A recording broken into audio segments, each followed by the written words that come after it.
afternoon. Our topic for today is all about JavaScript. So what is JavaScript? JavaScript is a programming language used to create interactive web pages, web application, and mobile apps, and more.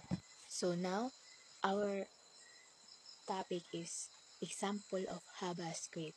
First example is define tokens. Break down the code into tokens, basic elements with like numbers, plus signs and minus signs and so on. So ang ibig sabihin ito ay pinaka-basic na elemento ng isang wika sa pagprograma tulad ng mga numero, tanda ng plus sign o negative sign at iba pa. So our next is build the elixir.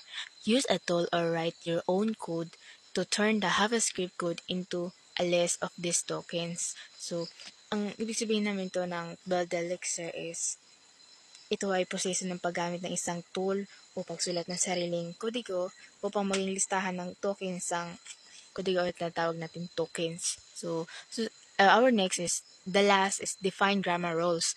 Set up rules that say how tokens can be put together to make valid code. So our last is define grammar rules. So if we mean this, ito ay proseso ng pagtatakda ng mga patakaran kung paano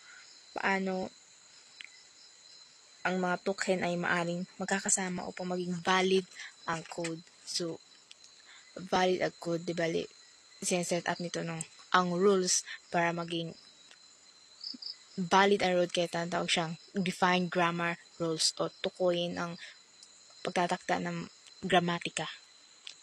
At yan na po, nagtatapos ang aking report or done, and thank you.